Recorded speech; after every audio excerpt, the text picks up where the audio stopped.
Hello friends, स्वागत है आपका अपने यूट्यूब चैनल न्यूज़ अपडेट पर। प्लीज़ वीडियो को लाइक करें, चैनल को सब्सक्राइब करें और साथ ही साथ बेल नोटिफिकेशन आइकन को दबाएं। Thank you friends. इस वक्त तालिबान इस बात से बड़े सख्त परेशान है, ये उनके लिए एक चैलेंज है कि अमेरिकन एयरफोर्स जो है वो बॉम्बिंग कर रही है तालिबान पर, और जिसकी वजह से उनकी जो पेशकदमी है ज़रा वो थोड़ा तातुल का शिकार है। अमेरिका ने बमबारी की है कंधार पे, तो उन्होंने कोई ना कोई तो फ़ज़ाई हदूद इस्तेमाल की होगी।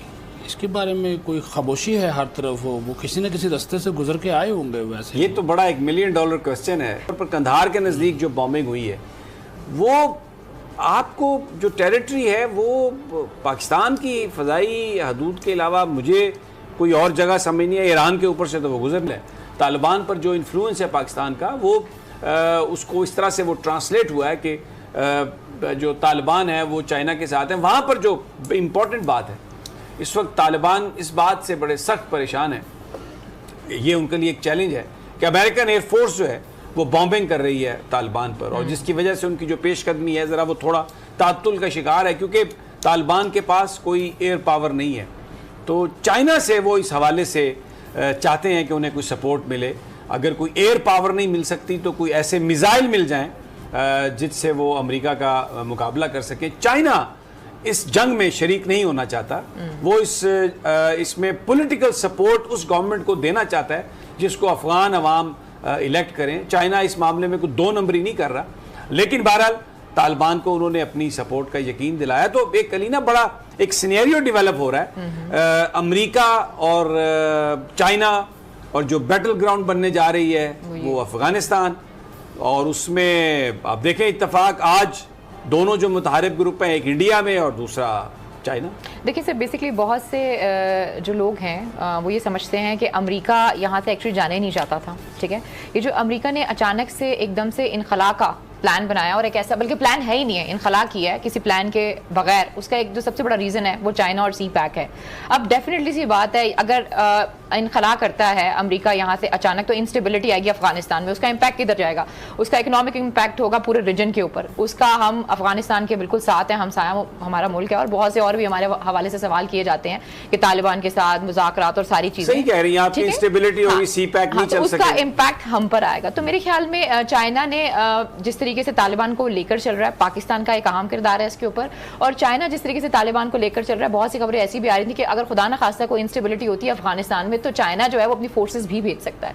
तो इस हवाले से अगर चाइना ये चीजें कर रहा है और उसको अंदाजा है कि आने वाले दिनों में अमेरिका या कोई भी जो है वो इस तरह का इम्पैक्ट दे सकता है, यानी कि इंस्टेबिलिटी ला सकता है अफगानिस्तान में, तो आई थिंक ये बहुत जरूरी है, क्योंकि अक़वाम मुत्तहिदा की जो भी करारदादें मौजूद हैं उसके हिसाब से अगर कहीं पे भी कोई भी इंस्टेबिलिटी होगी दोबारा से जो है वो बमिंग की जा सकती है। लेकिन हमारी जो बहुत सी और भी जो खबरें आ रही हैं वो ये आ रही हैं जो फ़िज़ाई हदूद के बारे में या इन चीज़ों के बारे में, जो हमारे चाइना के साथ हमारे ताल्लुकात को ख़राब कर सकती है, हमारे अफगानिस्तान के साथ ताल्लुकात को ख़राब कर सकती है। मेरे ख्याल में उस हवाले की चीज़ों का क्लियर होना बहुत जरूरी है। समी एक जो सवाल मेरे ज़हन में उठ रहा है, ये पिछले दिन अमेरिका ने बमबारी की है कंधार पे, तो उन्होंने कोई ना कोई तो फ़ज़ाई हदूद इस्तेमाल की होगी।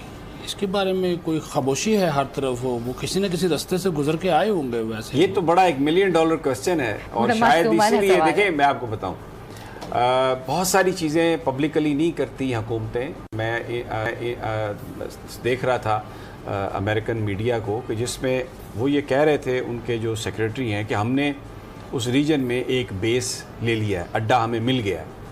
अड्डा कहाँ पे मिला है उस हवाले से वो नहीं बता रहे। फिर कहीं पर थोड़ी सी ये खबर आई कि यूएई में वो अड्डा मिल गया।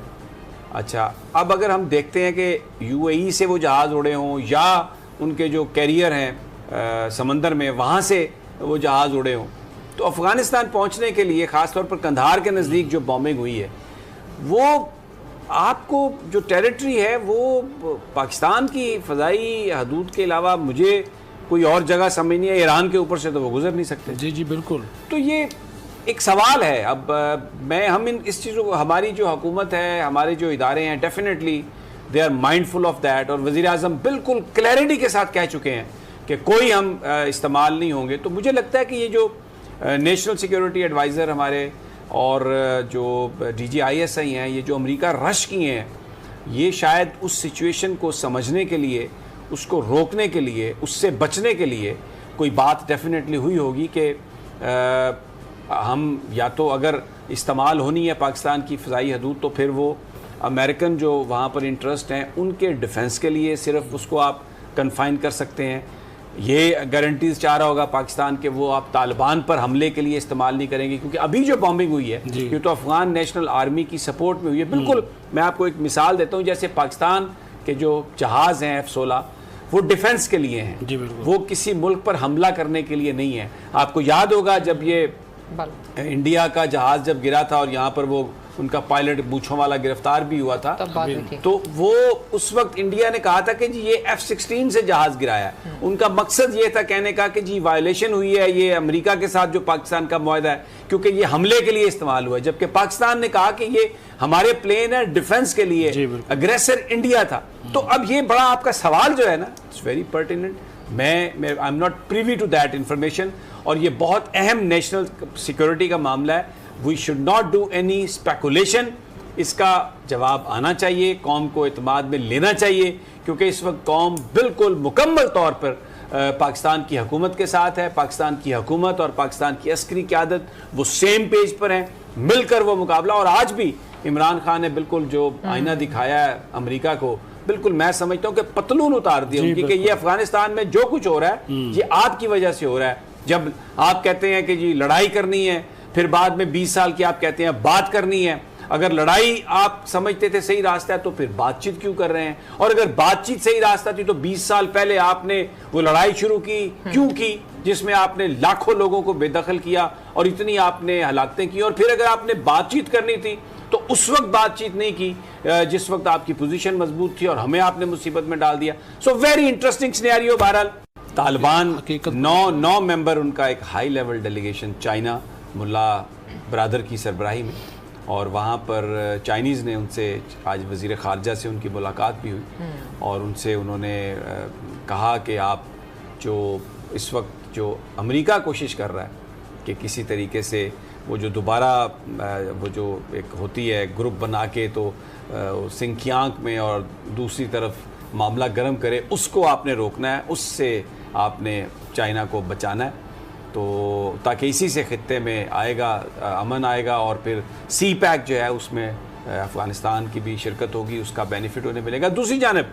ब्लिंकन जो है अमेरिका के सेक्रेटरी खारजा, वो इंडिया में आके तो तिब्बत के लीडरों से मिल रहे हैं। अब तिब्बत आपको पता है एक डिस्प्यूटेड टेरिटरी है, चाइना उसको अपना हिस्सा मानता है, अमेरिका कहता है कि नहीं ये इंडिपेंडेंट है, और इंडिया क्योंकि बगल बच्चा है इस वक्त अमेरिका का, तो वो ये कह रहे हैं कि जनाब तिब्बतियंस जो कह रहे हैं इंडिया उसको सही कह रहा है। तो वहाँ पर ब्लिंकन ये कह रहे हैं इंडियंस को कि हम अफ़गानिस्तान में आपको साथ लेके चलेंगे, और तिब्बतियन से भी ये कहा कि जनाब आप अपना मामला जो है उसको गर्म रखें।